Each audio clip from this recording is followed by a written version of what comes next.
Assalamualaikum warahmatullahi wabarakatuh.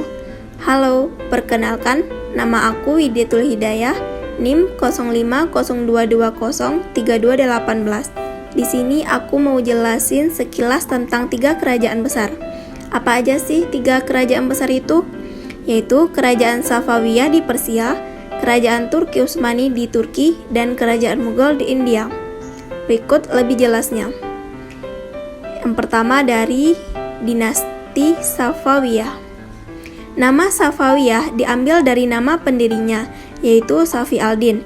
Pada awalnya, tarekat ini bertujuan memerangi orang-orang ingkar dan kemudian memerangi orang-orang ahli bid'ah. Pada masa kepemimpinan Junaid, dinasti Safawi memperluas geraknya dengan menambahkan kegiatan politik pada kegiatan keagamaan. Lalu ia terbunuh pada pertempuran dalam merebut Circassia.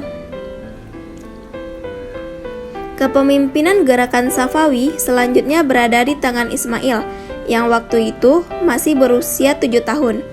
Selama 5 tahun, Ismail dan pasukannya bermarkas di Gilan. Pasukannya itu dinamai dengan Qizilbash. Mereka berhasil menduduki Tabriz, ibu kota Akakoyunlu. Ambisi politik mendorongnya untuk menguasai daerah lain seperti ke Turki Utsmani. Peperangan dengan Turki Utsmani di Kaldiran mengakibatkan kekalahan pada pasukan Ismail I. Masa kejayaan kerajaan Safawiyah yaitu pada masa Abbas I. Salah satu kemajuan pada masa Abbas I yaitu bidang seni seperti Jembatan Korju, Istana Cihil Sutun, dan kota Isfahan yang indah. Sepeninggalan Abbas I, kerajaan Safawi diperintah oleh 6 orang raja. Adapun penyebab kemunduran kerajaan Safawi, yaitu pemimpin yang lemah, sering terjadi konflik dengan kerajaan Utsmani, perebutan kekuasaan di kalangan istana, dan lain-lain. Yang kedua yaitu dinasti Turki Utsmani. Pendiri kerajaan Utsmani adalah bangsa Turki dari kabilah Oghuz yang mendiami daerah Mongol dan daerah negeri Cina. Khalifah Turki berkuasa selama 625 tahun dan dipimpin oleh 38 khalifah. Dan Sulaiman Al-Qanuni, khalifah ke-10 yang membawa Turki pada zaman kejayaan. Pun penyebab mundurnya kerajaan Turki dikarenakan wilayah kekuasaan yang luas, heterogenitas penduduk, budaya pungli, dan lemahnya sang penguasa. Beberapa sultan yang memerintah di Turki Utsmani. Peninggalan kekhalifahan Turki Utsmani seperti Masjid Hagia Sophia, Makam Sulaiman, dan Istana Topkapi. Yang ketiga yaitu dinasti Mughal. Daulah Mughal di India yang didirikan oleh Zahiruddin Babur, seorang penguasa Fergana, salah satu dari cucu Timurlang, dan menjadikan Delhi sebagai ibu kotanya. Penguasa Mughal setelah Babur adalah Nasiruddin Humayun, putranya sendiri.